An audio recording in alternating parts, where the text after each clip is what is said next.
Ayun, welcome back sa aking YouTube channel, mga kasabik. Anong kasabik-sabik sa araw nyo ngayon? Ako ay nasasabik na mag-unbox ng panibagong kagigiliwan ko na naman. So ayun, dito sa video na to or dito sa channel ko, nagbibideo-video lang ako ng mga ganap sa buhay ko, mga unboxing, mga campings, mga rides, mga gala, kung ano nangyayari sa buhay ko. Ayun, yun yung channel ko, okay? Hindi lang tayo napapako sa isang ginagawa. So ngayon, mag-unbox tayo ng isa ko na namang hobby na sana ay dito na talaga kasi mga nakaraan hindi ko naman nabibidyohan ng mga hobbies ko. So ngayon, ito, isa. So tara, simulan na natin yung unboxing at huwag niyong kalimutang mag-like, share, and subscribe sa aking YouTube channel. Okay? Na! Tingnan natin kung anong laman nito. Mga kasabik, ang ganda ng packaging. Nabili ko to sa KOS Hobby Shop. KOS Hobby Shop. Yun. Yun pala. Ang tape. Yun, bumubungad na siya. Okay, and 3, 2, 1. Boom! LC79. Upgradable parts not included. Ayun, metal axle cover, oil damper, metal drive shaft. Ano? Yan siya. Kita nyo ba? LC. Yun! Excited na akong buksan to. May paglalaro na naman ako. Nabuhay na naman yung pagka-bata ko niyan. Ayun na siya. Sumilip na siya, guys. Taran! Woo! Woo! Ayun na siya. Wala nang laman. Ano laman ng box? Documents. Ayan. Siguro manual to. Manual. Sticker. Then, whoops! May nalaglag. Snorkel. Ito yung sa charging ng battery. Tapos yung mga parts na ididikit mo. Wiper. Side mirrors. Yan. Ito yun. Yung sa sticker, andun kanina. Pakita ko ulit. Tinapon ko kasi. Yan. Ito yung mga stickers. Toyota, ARB, Land Cruisers. Alright. Diyan na muna yan. Nasa baba. Tsaka ano pa? Yung mga silver na logos. Yung sa ilaw. Yun. Tapos papel ulit na hindi ko naman mabasa dahil Chinese. Okay, dito na tayo sa mismong model. Okay, eto na.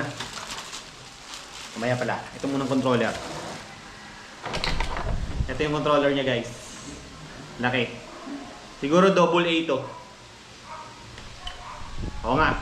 Double A, dalawang double A. Battery.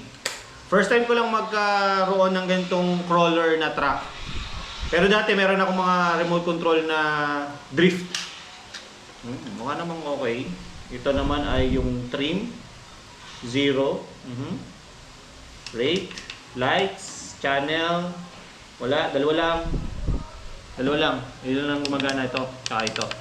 Tapos yung switch. Tapos may finger guide na siya. O, diba? Tapos foam. Ayos. Okay to. Goods. Tapos may battery na kasama. Yung aking pinili.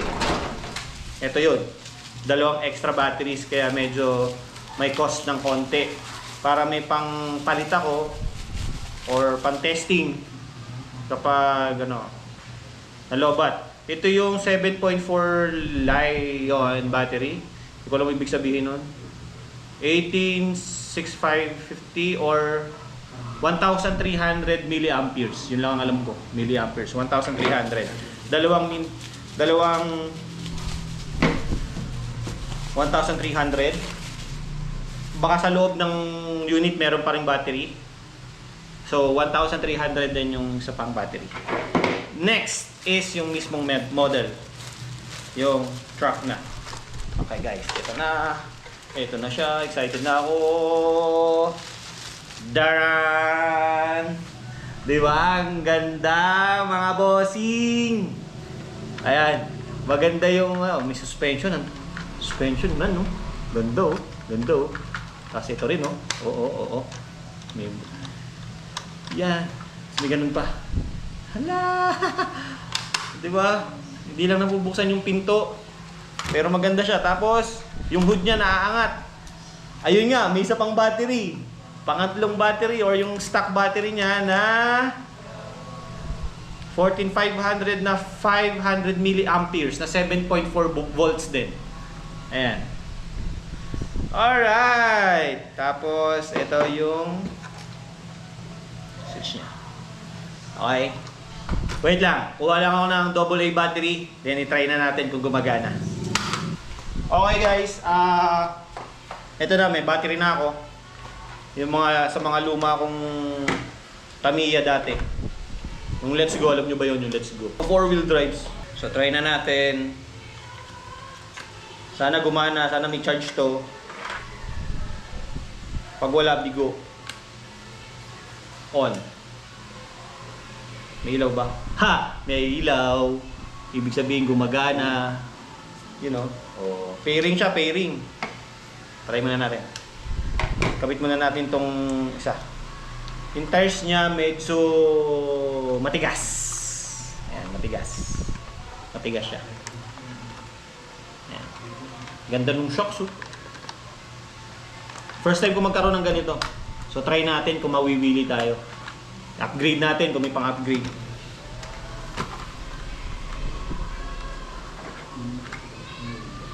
Okay, ingatan daw itong mga wires na to kasi madaling masira. Tapos paano ito ipapasok? Saan to? Paano to? Ayan. Yun, umilaw siya agad. Umilaw siya agad. Ayun, oh. Yung likod, wala pang walang ilaw yung likod. So, nakikita nyo, plain na plain siya. Ikakabit pa natin yung mga parts niya kanina. Yan.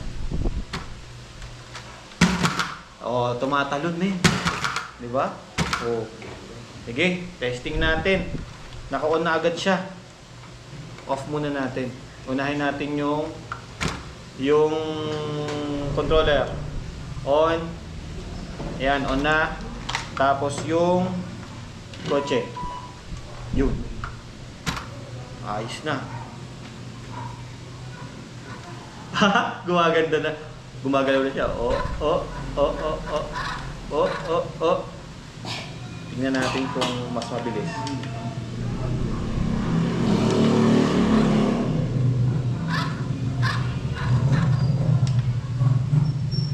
Wala siya. Ito. Tapos, isa pa, mas mabilis. Oh! Okay. Tapos, tingnan natin kung liliko. Lumiliko siya, guys. Lumiliko. Siyempre, alam ka naman, sasakyan yan eh. Sasakyan yan eh, di ba? So, yun. O, di ba? Gumaganda na. Gumagana na siya. So, di ba? Tapos, ito yung crawl siguro. Reverse. Yan yung crawl siguro. Tapos, yung ayun yung mabilis. Ayun yung mabilis. Okay guys. So, hanggang dito na lang. Abangan nyo yung mga ibang videos natin para dito sa magandang kotse na to. Okay naman siya.